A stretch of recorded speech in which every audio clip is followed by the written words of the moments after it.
this bionic ant within our so-called bionic learning network, which is a collaboration of scientists and engineers and students. And each year we make products which are inspired by nature, bionic products. And this year we decided to look at the ant, to learn from the ants, because ants are famous for collaborating.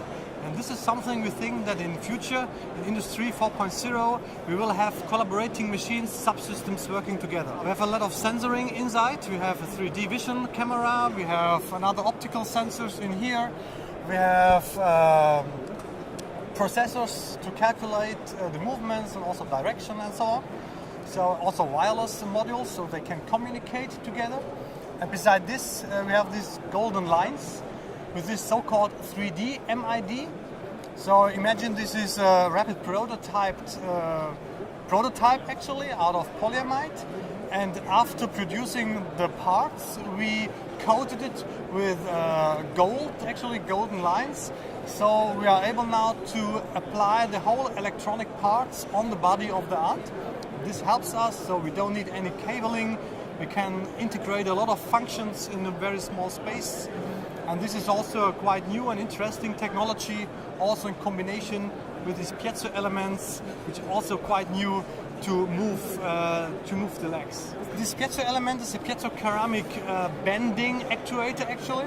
And if we apply 300 voltage on this actuator, then it bends a little bit, and we can use this small movement in combination with a lever system to move the legs. They have to know their environment, so therefore they have the camera vision system. They can find the object, they also can see where they are, and then they have the wireless modules. They can communicate together and calculate together the trajectories they have to go. And so in total, using all these subsystems together, they are able to collaborate. Actually, it says, I'm now on element, it would be great to have some help from another one, and if another one is around, then they come there and also try to catch the element. And afterwards, they have to decide in which direction they want to move, and then they have to decide, I go backward, you go forward, so things like this. There are many things actually we can use also in our products, in fabric automation.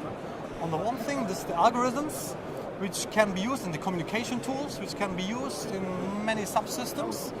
But also the technology itself, like the piezo elements, we use nowadays in piezo valves, for example, which are proportional.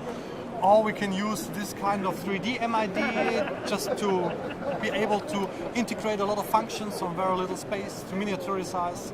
So these are actually the technologies and the algorithms we are using in many kind of products. We already have autonomous devices, but they get more and more intelligent, get more and more functional. So actually the tasks they will be able to solve will get more complicated. And actually I think this is what will happen in the next years.